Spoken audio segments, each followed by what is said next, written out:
6:21 and a half in Trinidad and Tobago with early morning sunshine along the Monroe Road area of the highway, with the traffic moving along smoothly as you would expect. Not as much traffic as would usually be on the road because of the COVID-19 situation still, even with more and more people out to work.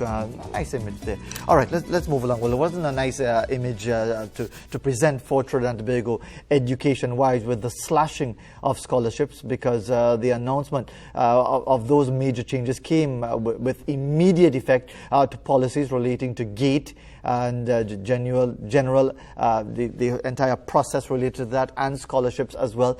Education Minister Dr. Nayan Gatsby-Dolly says that the change will save government around $100 million annually. This means that the National Scholarship Program is cut by 75%. In the meantime, the GATE program, funding for postgraduate students, has ended with immediate effect, while students currently enrolled in postgraduate programs will cease to be funded from August of 2021. Well, let's get the view of one of the stakeholders in education, which is the Trinidad and Tobago Unified Teachers Association. And joining us this morning is Kyrla Robertson-Thomas, who is the second Vice President of TTUTA. A very good morning to you, Mrs. Robertson-Thomas. Thanks so much for joining us this morning. What is yours and therefore TTUTA's perspective on this announcement we heard on Friday? Good morning, Fazir, and good morning to your viewers and listeners. Let me start by saying that, of course, this announcement was made on Friday. So TTUTA as a body has not had a meeting to really discuss the matter.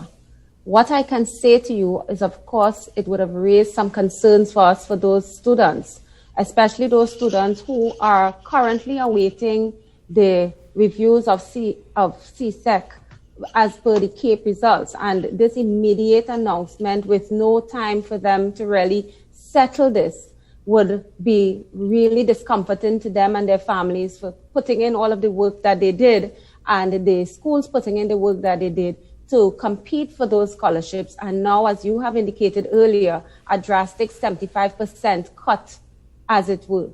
We really would hope that this is not the final phase of this, that it would be reevaluated, because we know that educating your society is an investment for long-term planning. And this will greatly affect those students who have made those goals and those plans, because one does not just get up in the morning and say, I'm going to try to achieve a scholarship. It's years of planning and being driven in that direction by those stakeholders around the student. So, yeah, go ahead. Sorry, go ahead. Go ahead with your contribution. So it brings some concerns, and the drasticness of it, of course, has caused much discussion and disquiet in the days since its announcement, and rightly so. So we would really want to have more clarity on the rollout of the announcement of those bursaries. How is it going to work? We do understand that for some time now there have been challenges with GATE, because we would have been getting those kinds of reports from our membership who are both students and who were students themselves. So it is something that we really would want clarity on, further clarity. How are the bursaries going to be rolled out? How they have just told you what the requirements are, but they haven't said, is it that they can marry the bursary with some of the GATE doing the means test? And what does the means test mean for people, exposure of their home and income, etc.? Many of the tax-paying people are already going to be out of pocket in trying to educate their young ones and themselves, because there are a lot of late persons who are in their older age trying to attain higher education. So all of these things have concerns for us. And I appreciate the point that you just made, that your executive or the general council, whichever body, would not have met yet. Would not have had the time to come up with a concerted position on behalf of TTUTA. But you made the point about, as you said, as far as students pursuing scholarship, you don't just wake up one morning and decide you're going to try and get a scholarship. In the same way, you don't just wake up one morning and decide you're going to cut scholarships by 75%. And therefore, what would be interesting, Ms. Robertson-Thomas, is whether or not you are aware of any study or any research that would have been done to show how effective our scholarship program has been over the years? Because that is one of the questions that is asked very often, that are we getting value for money from these scholarships that are being offered? Yes or no? Are you aware of any sort of data from the Ministry of Education or otherwise that would suggest that the system as has developed over the years, the increase in the number of scholarships, that this investment in our youth has been properly directed? Are you aware of any such data? The short answer to that is no. If there is one, it hasn't been presented to us, so I don't know where it exists, if it does exist.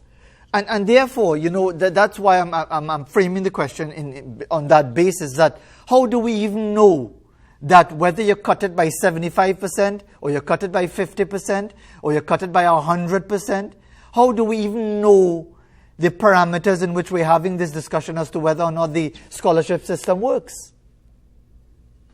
Fazir, that is a question that we as citizens need to ensure that we continue to ask until we get the answer.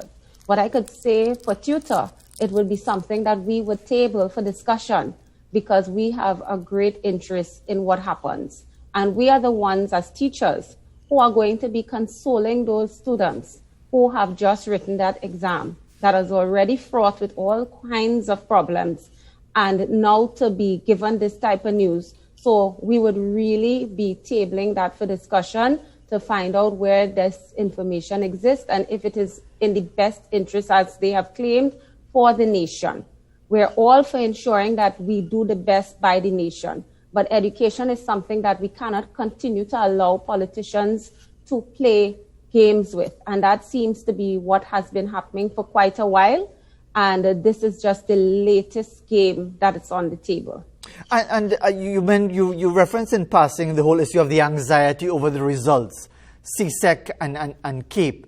Any further information on that as far as you're aware? Because I know there would have been some meetings a couple of weeks ago involving the education minister. There were concerns up and down the islands in Barbados. They were very upset with the tone and the manner of the CXC registrar and so on. There were concerns as to whether students would have to pay for the request for a revisiting of their exams. Do you have any further information on that situation? Nothing outside of what has been circulated by the ministry on their page as per the last set of information produced by the minister on this matter.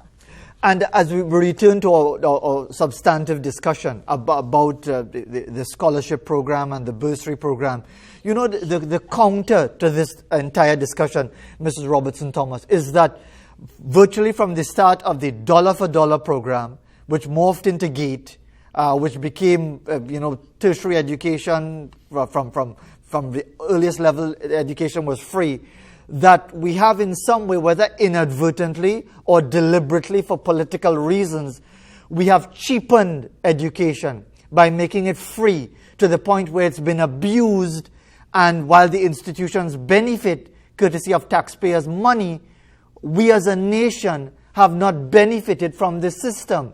Do you have an opinion on that? What I will say is that there are pros and cons to everything. And some of what you're saying may be very accurate. We may have some people who might have started programs and not completed them and moved on. But again, systems could be put in place to treat with that and not disenfranchise those people who are really, truly goal-oriented and have been doing what they set out to do. With any system, there are always those who will find a way to go around the system and do what they have to do. What has not been happening clearly, it means that the ministry has not been enforcing what they need to enforce in terms of if people haven't completed, that they are to recoup monies expended. That is what needed to be going on all these years. Apparently, the watchdogs were not watching as well as they were supposed to be watching. So we're now down the road where Peter is paying for Paul and Paul is paying for all, unfortunately. But there are many, many citizens of this country who would want to get themselves out of poverty and advance themselves, and education is the way. And now they may be severely and adversely affected by this particular announcement. And I don't know how much you, as one of the executives, you are the second vice president of TTUTA, would be involved in these consultation things, because we know there's another consultation that is supposed to be coming. In fact, it's ongoing. It's now online. And forgive me, there's a very cynical view towards all these consultations, that is essentially getting all these stakeholders to come around the table or online and to offer their views when the government or the ministry already has their own plans and projections, and they're going to do what they want to do anyway, with their priority being politics rather than education. Do you have a view on that? As the registered majority union for teachers, we have always said that consultation needs to be meaningful. We are always ready and prepared to meet with our employer and forge the best way forward for our students and teachers, because there are a number of issues that we are aware of from being in the trenches and doing the job. What we can say is that to have this broad-based consultation, as you're saying, and having people mount views, but documents are already prepared, because a few weeks ago, we were working on the original draft, giving comments to the original draft documents for this term that is going on. And then we heard the minister say that the documents for the January 2021 term were already prepared. We have been saying, come to us before. Let us be part of creating these things so it will be meaningful, there will be full buy-in, and there will be less restriction and rejection. Because a lot of the times the technocrats do what they need to do without really speaking to the people who have to enact what they have set out on paper. A lot of plans on paper seem to be really beautiful and smooth, but in practicality, they cannot work as they are meant to work. So there should have been more intimate discussions before going broadly to John public with these consultations. And we would have been better placed to give you our aspect of how we see these things rolling out, because we are not adverse to having education. In fact, that's the business that we're in.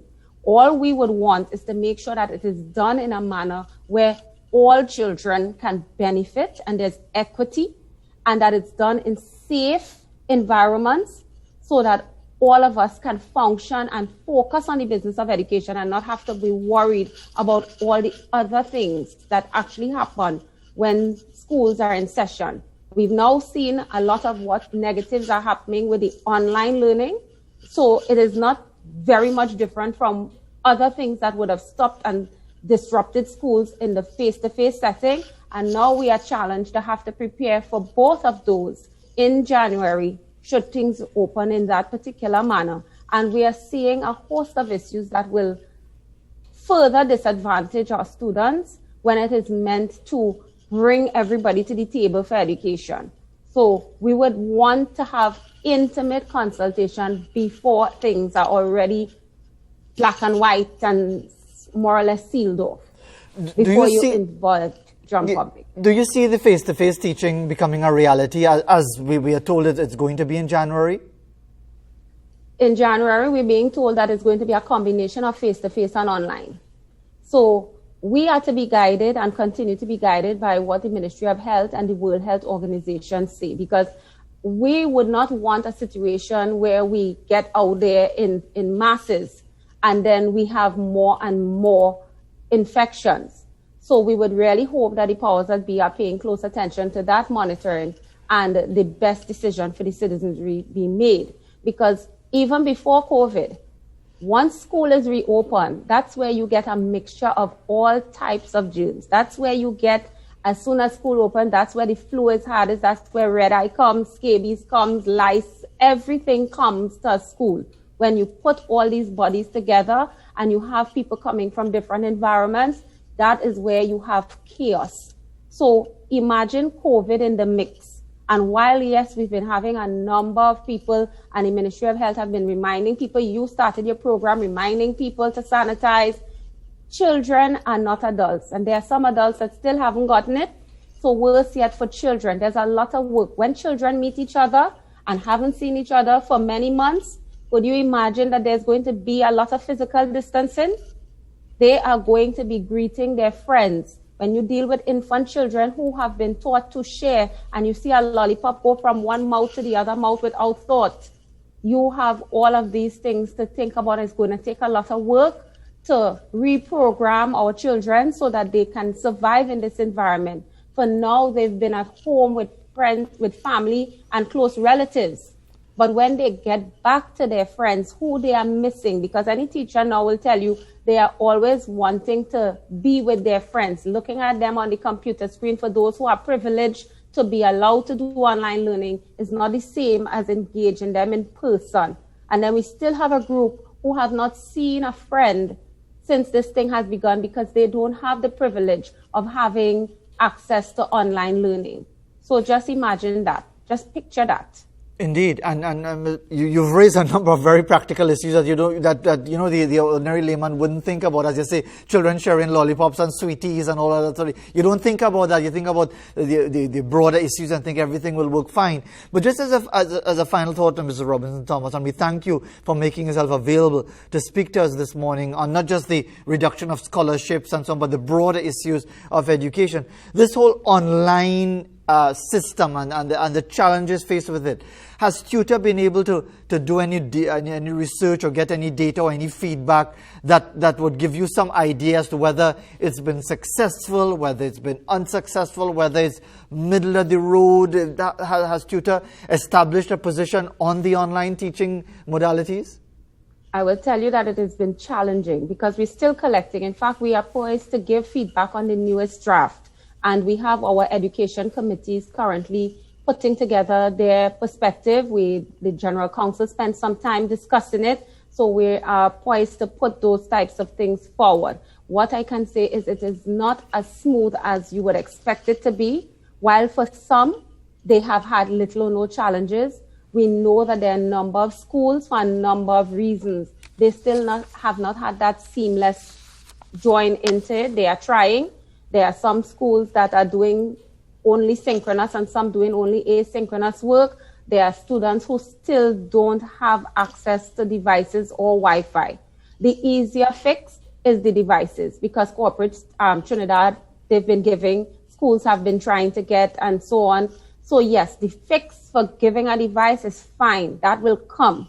What the problem is getting connectivity to where there is none. And having monitoring, because a child in a classroom with a teacher is very different from a child at home with parents who sometimes cannot give the assistance that they are required to give. So those are the things that are very challenging. So we have students who sometimes log in, but because there's little or no supervision, the teacher will tell you that there is no way of ascertaining if the child is really there. We've been hearing stories of the child has gone over by the neighbor to play, but logged into the classroom. So all of these things are happening.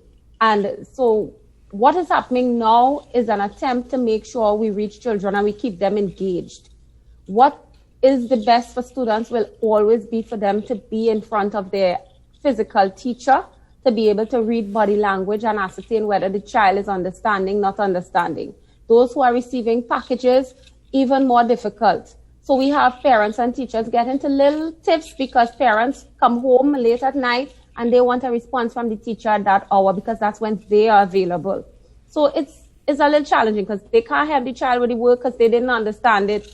Those are the things that we are facing, right? The onslaught of the Zoom bombings, and so those things have basically fallen off. People have gotten used to and have had greater control of locking their classrooms and those things. But getting the children to stay focused and getting the children to stay online, I was really moved when I heard a teacher from Tobago said, lesson plan ready to go, and then TNTech took the electricity, and he was so upset he called TNTech and both them, he called the division to both them, and we have the same challenges here. So until we get our utilities to understand, well, during the school hours, you need to make sure that these areas have electricity, make sure that the connectivity is stable. We have teachers are out at schools to use the internet connection at schools, and it's crashing, and children popping in and out. It really is a challenge. It continues to be, but many teachers have really, shown that they are willing and they have gone about putting things in place to do the best they can with what exists. And we continue to encourage our teachers to do what they can do, but be mindful of their own mental and self-care habits so that they don't fall apart, because this is a lot to do, especially when you're doing hours online and you still have to plan by using online. So our teachers have been complaining that the students are also complaining about eye pain, neck pain, back pain. So with it comes a lot of other things that people probably didn't plan for. We see the business community is doing well because the amount of blue blockers glasses selling now, because it is our new reality. Apparently, when you buy pencils and pens, you're now going to have to buy a pair of blue blocker glasses for your students to be able to continue to go to school now. Or you're going to be going down to all of the various optometrist agencies to find yourself being tested for glasses. We've had an increased number of teachers and students wearing glasses now. And that one can only attribute it to these long sessions online in front of the monitors.